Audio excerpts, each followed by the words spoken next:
Get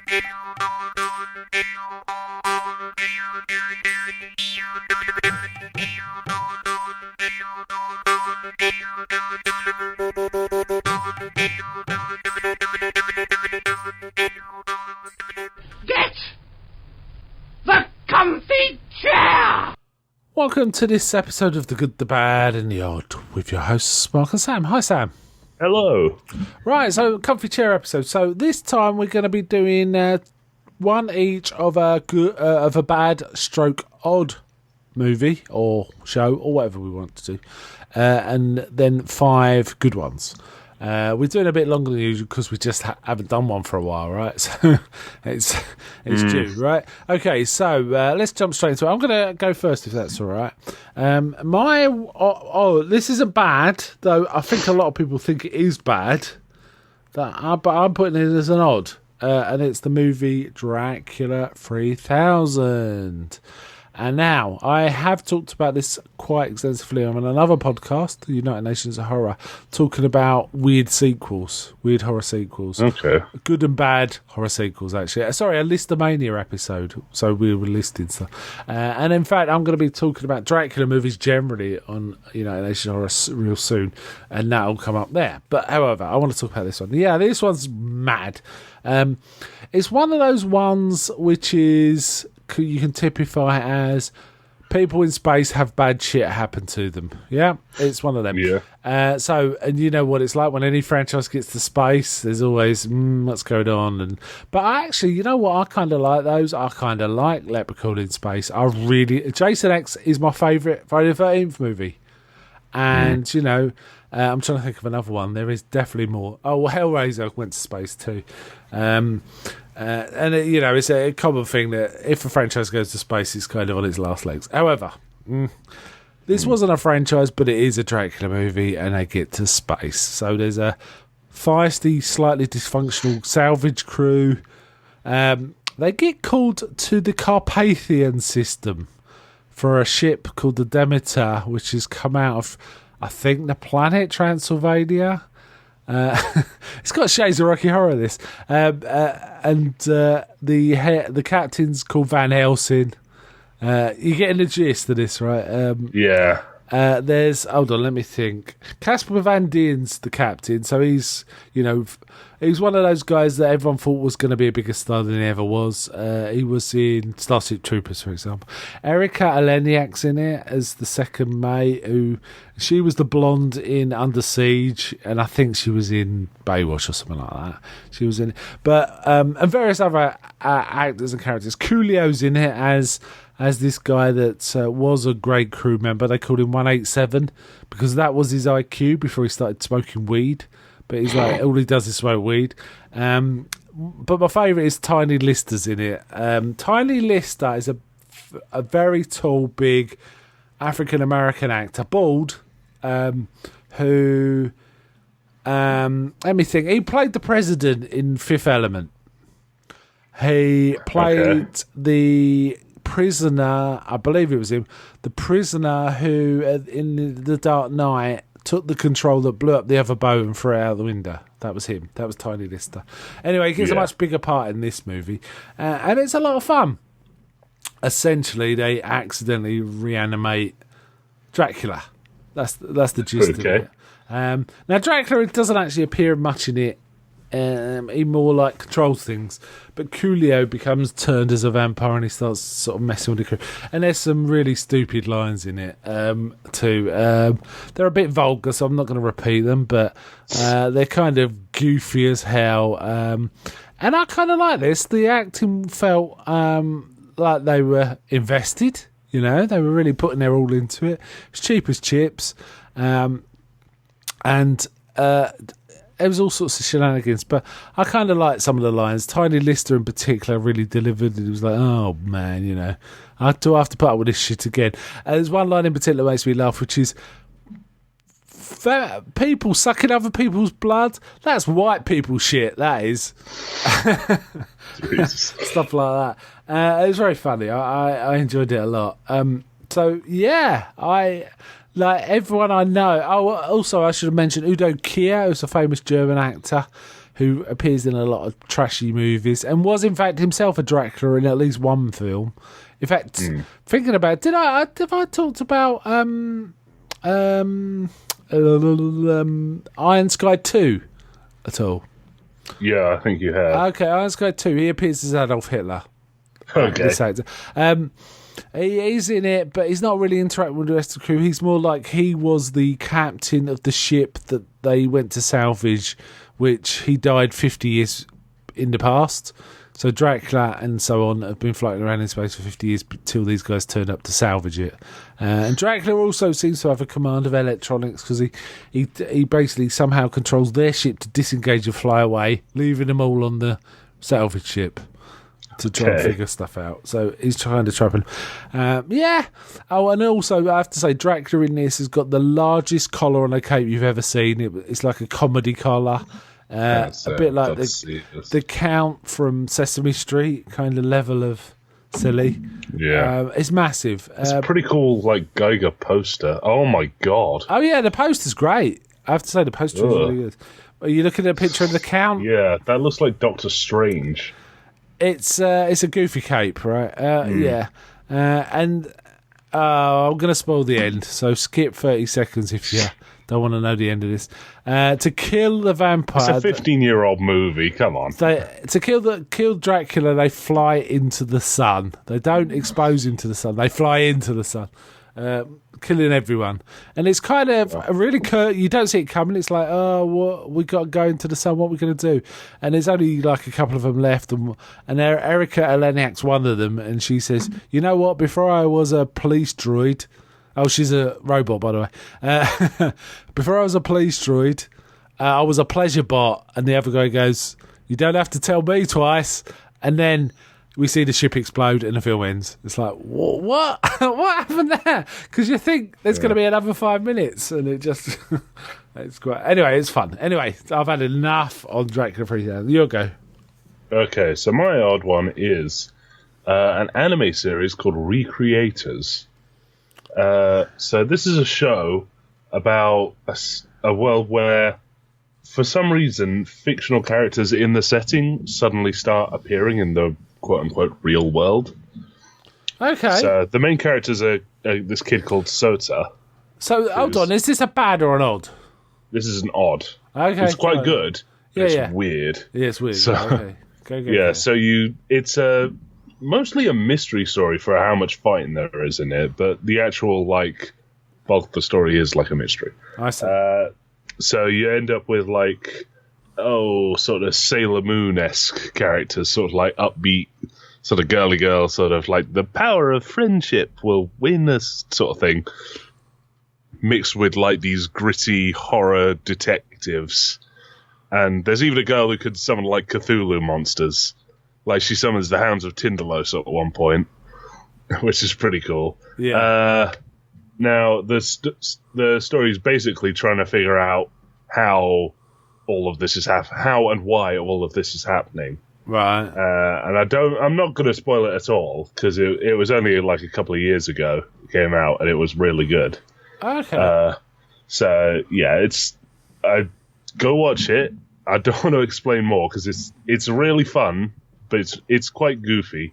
There's a whole episode that's basically about halfway through. They did like a summary of all the episodes, hosted by one of the characters who's called Meteora. She's like an NPC in a game that just explains the lore. Right. So she's quite knowledgeable, but all the bits were redone with her animated as like this action hero. It's pretty funny. So, okay. Yeah. Okay, cool. That sounds all right. Yeah, okay. Yeah. All right, my first good is First Blood. Have you seen First Blood? Yes, I have. Your First Blood. The first Rambo. It's the only one of the Rambos I've actually seen. So. First Blood. I always liked this movie because it was really the first movie where Stallone had something successful outside of Rocky. He did make other films, and I really liked some of the other ones, like, for example, Paradise Alley. But they weren't very successful, and he was kind of having trouble breaking out of the Rocky typecasting, as it were. And First Blood was his first success where he was playing something quite different. Rambo is not like Rocky, not at all. No. So it was kind of interesting to see how that thing played out. You know, how he dealt with that, and I think it's all right. I've sometimes I say to people, yeah, that's a pretty gritty film, and they kind of go Rambo, really. But honestly, compared to the rest of the series, it is pretty gritty, right? So yeah, I really like this film. I've always liked it. He kind of decimates this local police thing, and we get a comedy moment where the police say it's only the training of the troopers that saved their lives, when in fact it was Rambo. Let them live. And he's pretty lethal, isn't he? I mean, you know. Yeah. And he messes up that town. But he only does, like, I think he only directly kills one person. The other person that actually dies, he accidentally kills. And it's, you're never sure if he killed the sheriff or not at the end, right? I mean, that's the only one he deliberately shoots at. Yeah. I think. The rest of them he lets live. He really messes them up. But he doesn't kill him specifically. And I like how they cut it together and how it all worked, this one. It was kind of... I liked Stallone had this slow build. And basically, it was all because the sheriff was a right dick, right? Yeah. It didn't have to have any of this.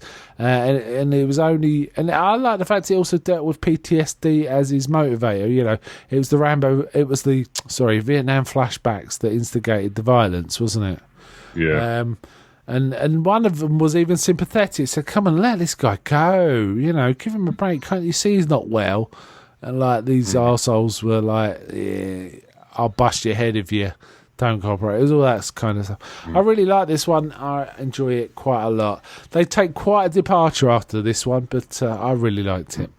So over to you. Okay, so my first good is the Steven Universe movie, which came out a few days ago. It's following on from the cartoon show Steven Universe, which is about the titular Steven Universe and his 3 alien rock parents. They just look like normal people. They're kind of, you know, hard like holograms from Red Dwarf. They look like that. Or their behaviour's like that. Yeah, they've got like a gem somewhere on their body, or 2 in some cases, and they just like they look like people, but they're like light projections. The story has kind of been finding out a lot about the story of the series. There's a lot of finding out about Steven's mother, who was a revolutionary on their home planet, basically. But it turns out she was kind of like defecting from the decadence. She was one of the like 4 rulers, the Diamonds. Yeah. But she was like the youngest and kind of treated... there's like a whole introduction part to this. It's a musical film. So there's a whole introduction part that kind of sums this all up. And what the story is about is... It's kind of about one of his mother's, Rose Quartz or Pink Diamonds. She went by multiple names. She kind of like... You know that episode of Futurama with the dog where it's just sat there? Jurassic Park. Yeah. Yeah, I do know that. It's kind of that. She was talking to... Because she was the youngest, she was treated as a child, and she had the gems, which are this alien species. Right. They are all built with a specific function. So this one was kind of just to make her laugh and be a toy, really. Right. When she was like, she finally got some authority in her system, and she kind of, as she was trying to leave, she acknowledged that this toy isn't really gonna look good, and I'm not really gonna. It's not gonna look good if this toy is hanging around a dictator ruler, because that's what they were. Yeah. So she was like, "Okay, let's play a game. You wait here, and I'll go." And she just left this gem just stood there for thousands of years. Wow. And the next thing this gem saw was, oh, yeah, she's dead now. Her son's like a thing. And she's been doing stuff. Her and now the son have been doing stuff with her new friends. Yeah. And it's that, and basically the gem ends up going for revenge. This is revealed almost in media res, kind of. Yeah. I You see. start with her arriving at the world, and then her and all the main character gems get hit with something that kind of resets them to a factory default. Okay. So, like, none of them remember anything, any of their like development from the series or any of their personal histories. Right. I see. Yeah. I mean, I've never liked Steven Universe. I think I tried a couple, didn't really get it, didn't find it that. I mean, yeah, I know you like them, but so it was Got really it was good comparable music. to the good movie, was it? Yeah. Lived up to the TV show. Yes. Cool. And they're kind of carrying it on with a new show Okay. called Steven Universe Future. Nice. Okay, my next one, that's good, is carrying on the Rambo, right, is Rambo First Blood Part 2, which is a bit of a mouthful, frankly. Yeah. This is the one where he goes to Vietnam and is tasked with finding evidence that there's, American prisoners of war there, finds them out, tries to escape with one. The dickhead in charge of like the whole thing, he really sent Rambo in to prove there wasn't any there, so that they could prove something to some committee. And so when he finds out that Rambo's actually found him, he leaves him high and dry, doesn't he? Yeah. Like a right dick. We have Troutman in this one too, spouting his stuff from the sidelines. This one was very heavily parodied, and it was rather excellently parodied in Hot Shots Part 2. Didn't that have the guy that played Troutman in it? Can't remember. I had. I don't know. It could have. I'm not sure. I don't remember him actually. Anyway, yeah. So, First Blood Part 2. Rambo's doing hard labour.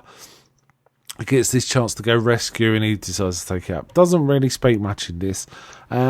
Right, we veer from fairly realistic kind of stuff to silly, not silly, but fun, but ridiculous ultraviolence in this one. He's got arrowheads that when he screws on are like the most massive bombs going off, even though they're just like quite small arrowheads. And at one point he even shoots a man with one of his arrowheads and he blows up, which is kind of a famous scene. Really enjoy this one. It's kind of goofy fun. Really, in many respects, perhaps betrays the serious elements of First Blood, but who cares, right? And in many ways, this is a prototypical 80s action film, right? I mean, it was made pretty close to when Rocky IV was. Rocky IV came a little after, but man, that was so 80s, it was ridiculous. And First Blood's kind of doing that. You haven't seen this one, right? No, I've only seen the first Rambo film. So. Yeah. Excuse me. Yeah, this one we veer into silly, that's for sure. Yeah. But it's still kind of fun. He pulls out his big knife and sticks it through bad guys, and the bad guys are very, very bad. And the good guys are, help me, Rambo. And it does veer from sort of not romance, but like soft focus, meaning of life discussions to like properly machine gunning loads of guys at once kind of stuff. And there's one bit he's in a helicopter trying to rescue the POWs, and a Russian gunship chases him. Steven Berkoff's the head Russian guy, and he always makes a good evil Russian. And he's got this massive, ridiculously big gunship chasing Rambo's little helicopter. And at one point, it looks like it's been shut down, and the helicopter's grounded, and this gunship's looking at it. And how they got the hardware for this movie, I do not know. That must have cost a fortune, but probably a lot of assistance from the American military. Maybe, but they look Russian. Well, who knows? Yeah, they look Russian. I don't know anything about any of it. But it's a lot of fun, and Rambo, not only does he find POWs and try and escape and then get left high and dry, he somehow gets out and rescues them without any assistance at all. And his mission at the end is, find them and I'll go get them, kind of thing. And that's how it's left. It's left as kind of a cliffhanger that Rambo's going to carry on doing this kind of stuff. So that was fun. Back to you. Okay, so my next one is a manga series called Spy X Family.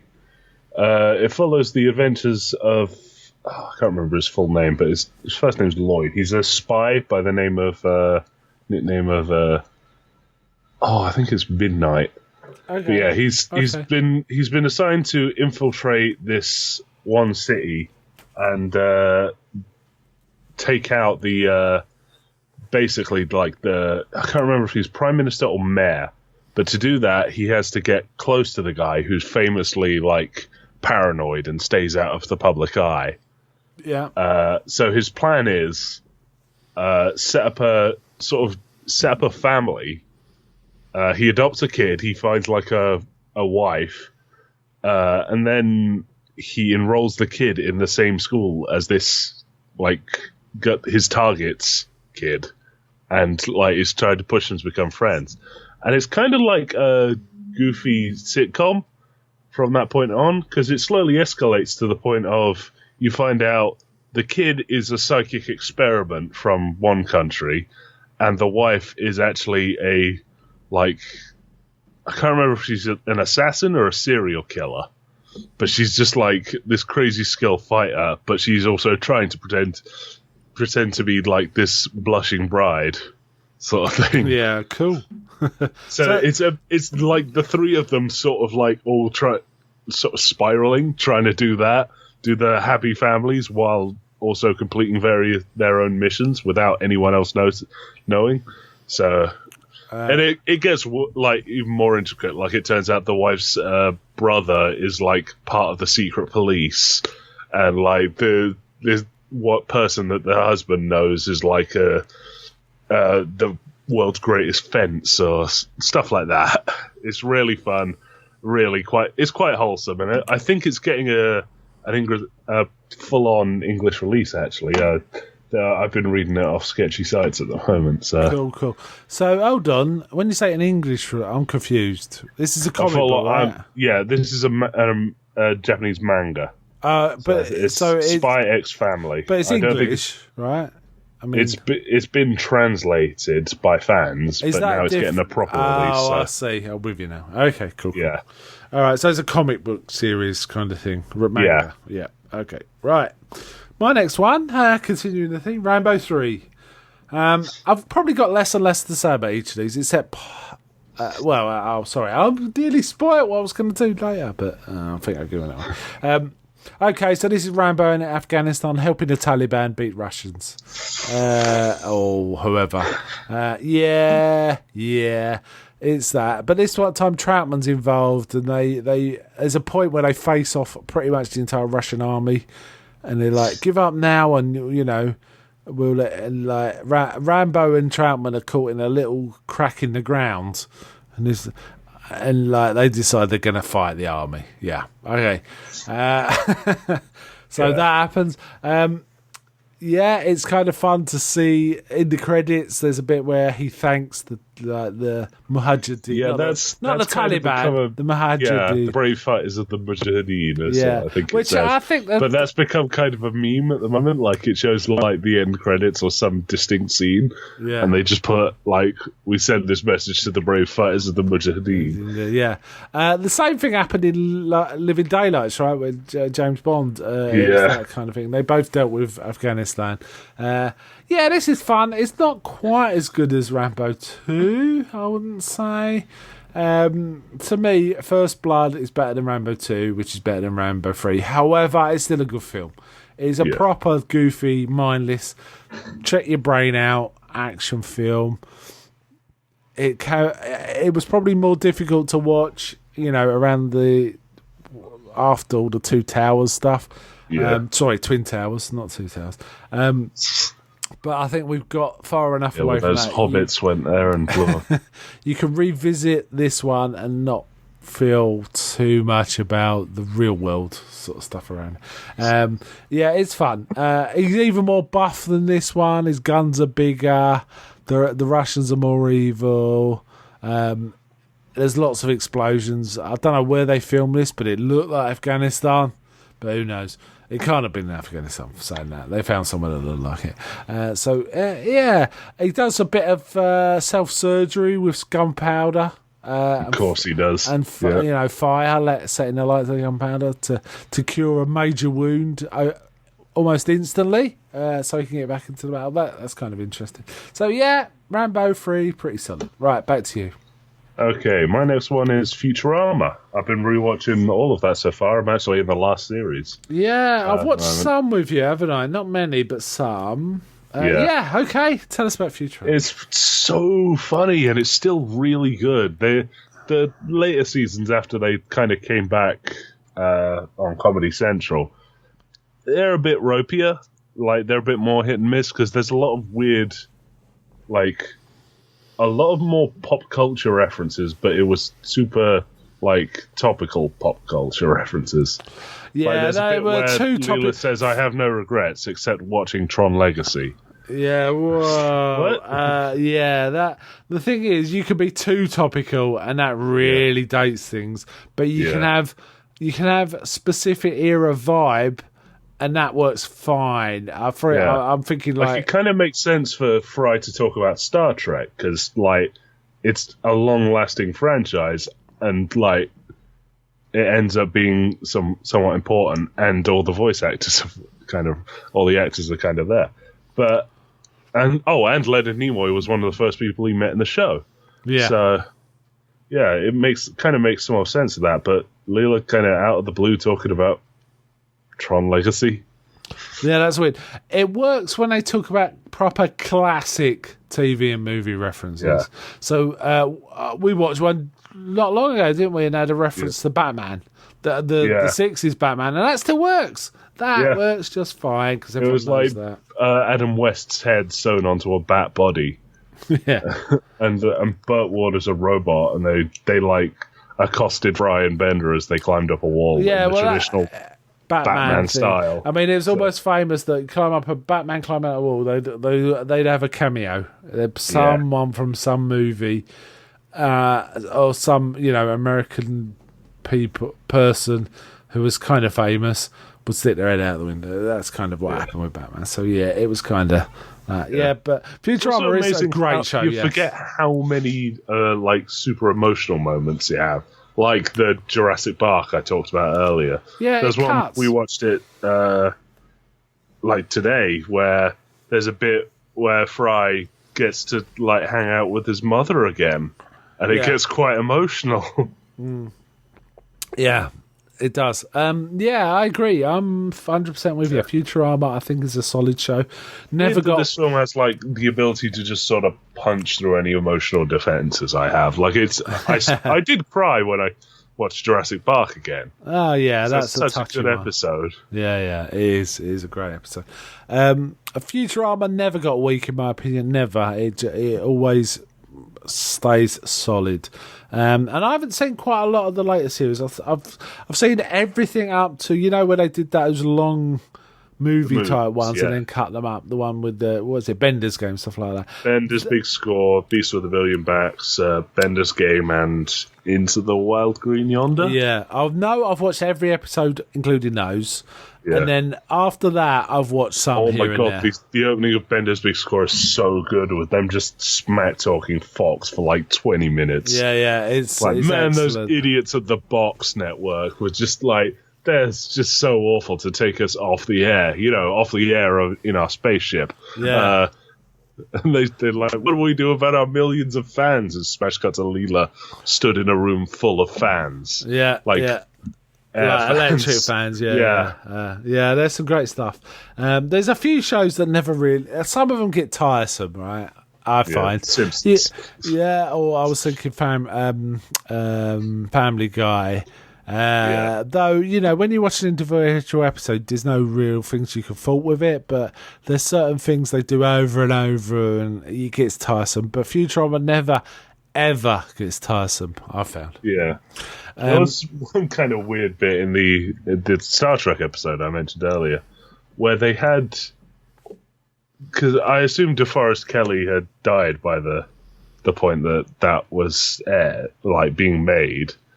So there was a weird bit where they had him there, but they didn't address that he was there at all. Like, because they like encountered the entire crew of all the actors from Star Trek. They encountered like Walter Koenig, Shatner, Nichelle Nichols. Like, someone who's clearly supposed to be DeForest Kelley is just stood there, but he never says anything. They never address him. And I think the only time he gets even, like, brought attention to is a bit where Bender punches him in the face. It's just weird. Yeah. Okay, shall I go on to my next one? Yeah. I think anyone can probably guess the next one I'm going to say. It's kind of predictable. What could it be? And it's Rambo, which is Rambo 4, in fact, but it was called Rambo, from 2008, which surprised me because I watched all of these recently in preparation to go and see Rambo Last Blood, and honestly, I thought Rambo was made about 3 or 4 years ago. Time just flies, but no, 2008, so 11 years ago was the last Rambo film before the most recent one. This one's a bit more troublesome than the other ones because what it depicts is kind of quite horrible things happening to people in a way more realistic way than we saw in other Rambo films. We saw guys getting tortured and stuff, but it was kind of off camera, not quite off camera, but not as realistic. This is just horrible. They're just scumbags. They're kind of rapey and all this, and they do it. And the other thing is, the violence is now done instead of a cartoonish way in a beginning of Saving Private Ryan way, so ultra realistic. So it's properly crunchy, brutal violence. But it's still okay. I still quite like it. In fact, I think I prefer this to Rambo 3, say. But the stakes feel way more. There's way more. You feel it more. You feel what he's doing more. Let's put it that way. Yeah. I mean, there's one bit he unloads a 50mm heavy machine gun into a bloke in the seat right in front of the gun, and completely, the bloke basically vaporizes. With a gun like that. There was also a bit of a problem, but a lot of the blood was CG, and you could tell, which makes it a bit goofy. Instead of using realistic looking, fake blood, they use CG, and it just doesn't quite. 2008 CG blood doesn't quite work. But yeah, it was kind of cool to have him back in the saddle. Rambo is as quiet about stuff as ever. All he does is look after poisonous snakes. That's all, and he's not interested in it. But he has to go rescue these like missionaries from these scumbags. It's in Malaysia as well. So it's not an America war thing. It's just Rambo doing his shit. Yeah. I like this one. As I say, I like it a bit more than maybe Rambo 3. It's on a par with, say, Rambo 2 in terms of enjoyment, but it's quite cathartic. And you go, when he kills all the bad guys, the rapey bad guys. Good one. Okay, your next one. Okay, my next one is at the expansion to Monster Hunter World, which is called Monster Hunter World Iceborne. Now, Monster Hunter World was kind of sorely lacking in ice-themed monsters, so people kind of brought attention to that to the devs. Okay. So the devs were like, okay, you don't think we have enough ice monsters, you don't think our game is hard enough. Here's Master Rank, which is their renaming of the previously hardest difficulty in the game, G Rank, which is legendarily difficult. Yeah. And a whole expansion based around ice-themed monsters. Okay. And it's been kicking everyone's ass. Yeah. They brought back so many of the brutal classic monsters. So you got the likes of Brachydios, a T-Rex that has explosive punches. There's also what else is there? There's Zinogre, a giant electrified wolf. There's Velkhana, who's an ice dragon that can form ice armor around itself. It's brutal. Okay, Velkhana's not a returning one. It's like a new one, but it's so immensely difficult. I don't think I've been able to defeat a monster on my own so far. This is a very social game. You can call people in for help, and I always do. Because you need to, right? From the Yeah, sound of it's it. just so difficult. But people are like, of course, people online are like, oh yeah, here's my time for this monster. It's 3 minutes. You need a 50-minute time sort of slot. Wow. 50 minutes. That's amazing. You get 50. So it is pretty funny with some of the new monsters. So there's one called Savage Devil Joe. Now, Devil Joe in the base game is like a really tough monster. He can he's so tough, he'll walk into an area, pick up monsters that you're fighting, and start beating you up with them. With the monsters. Yeah, he'll like grab them by the tail and start like whipping them at you. Yeah. So, yeah. Savage Devil Joe is the super powerful version of that. It's so angry, it will not stop chasing you. And it's so vicious, I had it walk into an area and kill a monster for me. Yeah. It was so aggressive. I think, no, that was the only one I didn't actually call in help for. Because Savage Devil Joe just showed up and killed this thing very quickly. Yeah. And I just sort of stood there and watched. Right, okay. It was amazing. It's a really fun game. I highly recommend getting it. Sorry, what platform's that? I played it on PS4. I believe it's also available for Xbox at the moment, but the base game is available for PC, but the expansion's not out for it yet. Okay, but you're digging it, right? Okay, cool. Yeah, it's really fun. Okay, my last one is totally and utterly predictable, and it is Rambo Lost Blood. So saw this not long ago. I think it's still in the cinemas. I'm not entirely sure, actually. It might still be in the cinemas when this goes out. Okay, quite a bit different from the others. Rambo's way more talky in this. He's basically got a surrogate family. He's looking after a mother and her daughter, who he kind of considered his niece, almost. But it's not quite right. And we learned through the story that at one point he stopped the father of this girl kind of really beating the mother of this girl, who subsequently died, and kicking him out, and the father's gone. And so he kind of looks after them. All he does is train horses, and he's on the border of Mexico, so it's Texas or something. I'm not quite sure, Nevada, something like that. He's way more human, he's not monosyllabic, but we do get some interest. I mean, this one had a lot of heart, way more heart than I was expecting from a Rambo film. I thought it was going to be a goofily mindless fun, but it was quite a lot of serious stuff to it, and emotionally engaging stuff, which I quite liked, but wasn't expecting. At one point, this girl finds out from a friend who's had to move back to Mexico where her father is, and she says, I want to go and see my father, and like Rambo saying, look, the world's a bad place, do not go there. He says, people are really bad, and she says to him, yeah, but you used to be, but you've changed. He goes, I haven't changed, I just keep a lid on it. He's basically. I think that's the best way to describe Rambo. He's still just some crazy Vietnam man. Yeah, he is. But he just doesn't let people see it. So there is a bit of. There was a sort of narrative incongruity in this film as well, which I found out was because they re-edited some of it to make it shorter for some areas, to make it 10 minutes short. There was a whole section apparently right at the beginning where he tries to rescue someone. This is set, I think, a few years before the events of the film, where he tried to rescue someone from a mudslide or something like that, and he couldn't, and it's giving him PTSD.